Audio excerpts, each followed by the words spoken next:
Welcome back to my bad crafting channel where I kind of look at tutorials and then I decide to do everything myself and mess up the project. Now, I actually did look at like a lot of tutorials this time and I think I've got the handle on it. So I'm gonna be making my own DIY shutter door corner shelf. I'll be showing all the supplies and stuff and we're gonna go through the whole process because I picked up the shutters. It's 2 bifold doors and they were just like at somebody's house and they were selling them because they were getting rid of a bunch of stuff as they were like remodeling, and I got them. They were cute. I couldn't stop myself. So then I had to figure out what to do with them, and I was like, I need storage. So here we are. I'm building shelves for storage. This whole thing was for storage, not out of an impulse buy. Okay, so they're really dirty still. I literally saved everything for doing in this vlog. So I'm going to show you this dirty shutters, show you what I gotta do to them, and then I'm gonna clean them and I guess get started. This shirt's really cool. Please appreciate it. These are the shutter shelves. They're dusty and they have a bunch of hinges holding them together right now. I think they were closet doors before, so we are going to need to clean them up first. For this project, I also had to buy a circular saw, which I've been meaning to buy for a while because I just needed to upgrade my toolbox, as well as I bought some box nails. They are 1.5-inch nails, and I also bought some inside corner braces because I plan on removing all the hinges and then just putting braces on the spots that I want it to fold at the 90-degree angle. The first step for me is going to be removing all of the hinges and separating the doors. I didn't count all of the hinges, but there was at least 6, and some of them had rusted onto the wood slash paint. And so as I would remove the screws, they actually wouldn't come loose. And I would have to like pry the screwdriver under them or pry my fingers and try to peel the metal up.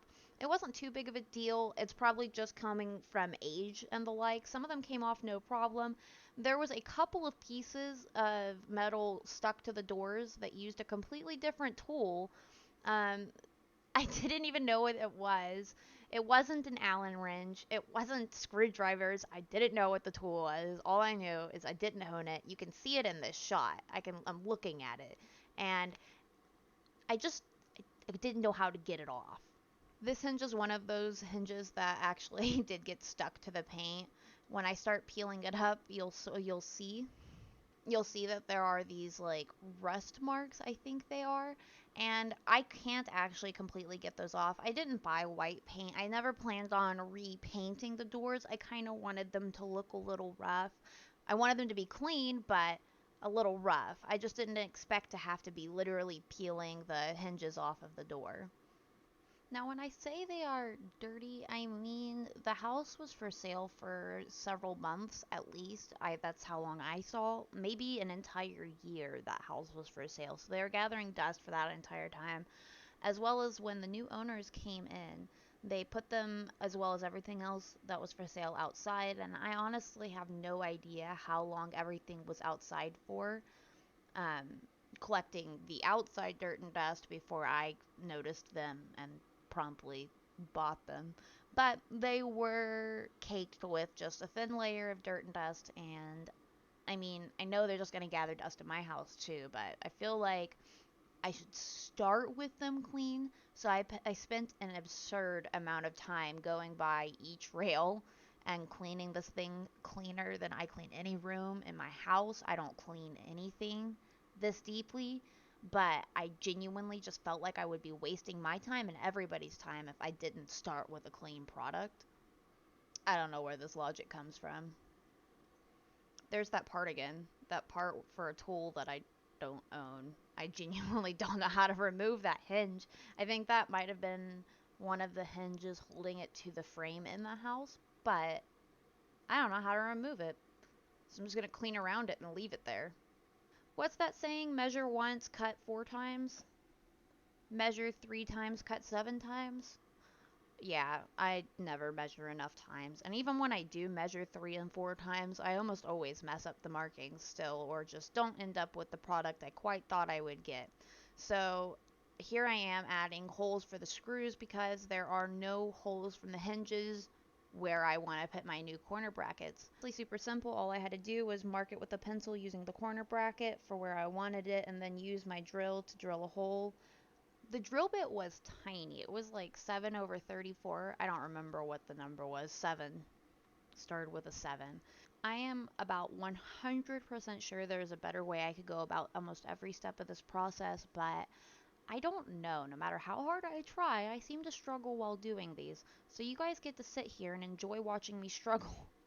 The packs came with 4, but for some reason I decided to only make 3 holes and thus, you know, put 3 corner brackets on.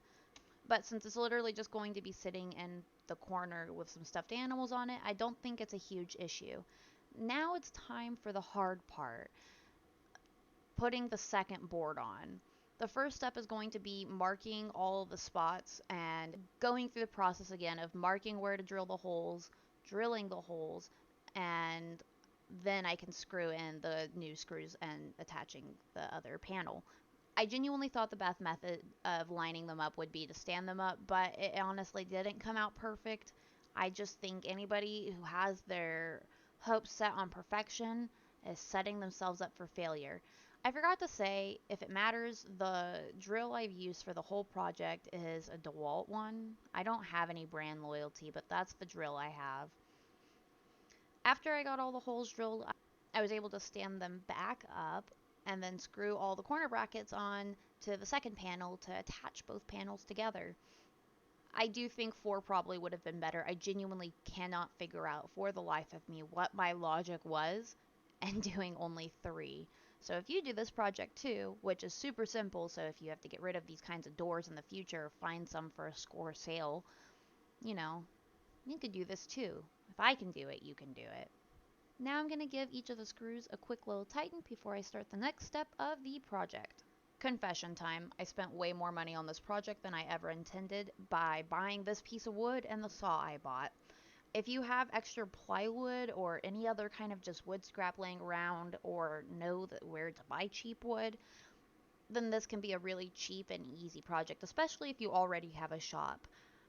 But if you are like me and you just see these shutters on a sale and then just grab them and then decide you're going to make a shelf with no tools and then need to buy the tools as well as the wood, this project becomes much more expensive.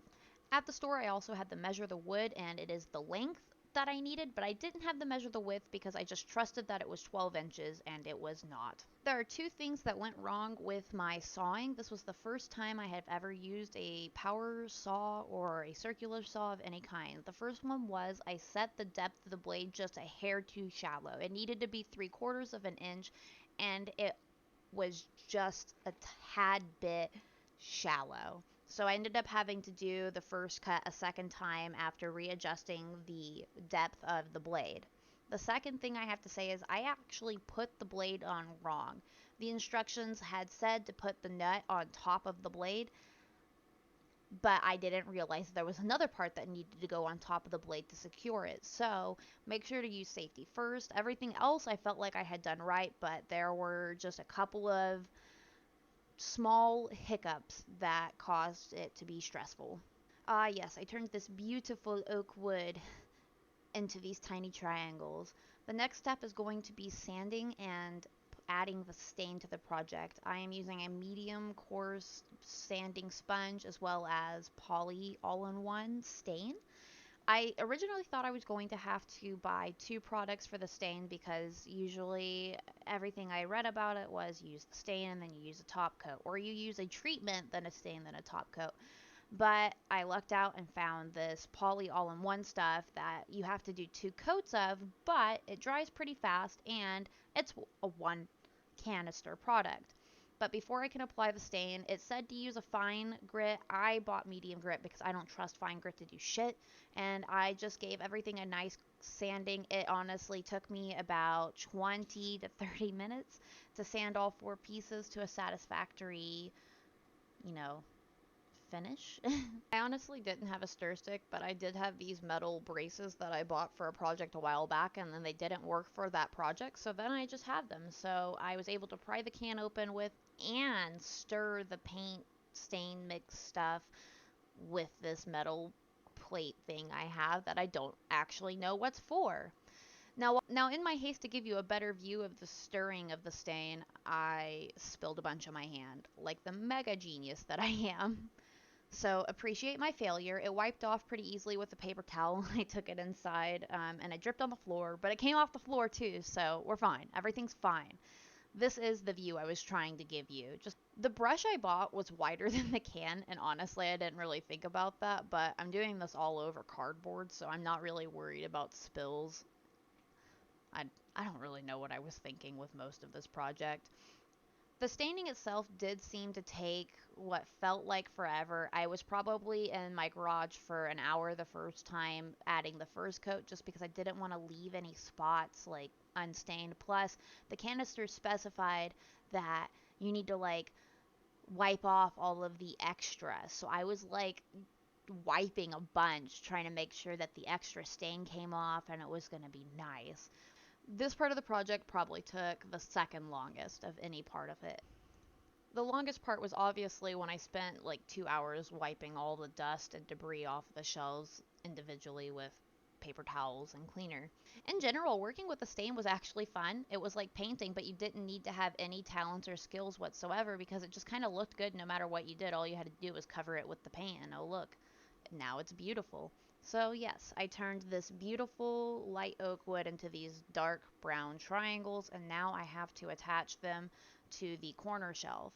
Now, this part didn't necessarily take a long time, but it was my least favorite. I enjoyed staining. Didn't necessarily enjoy, but didn't dislike cleaning. But I hated hammering the shelves in. The wood just wasn't working for me. I didn't have everything measured properly. And this is where I really found out just how much of an issue it was that the wood wasn't the width that I thought it was. But the finished product came out amazing, and this is just the final step before standing it up in the corner.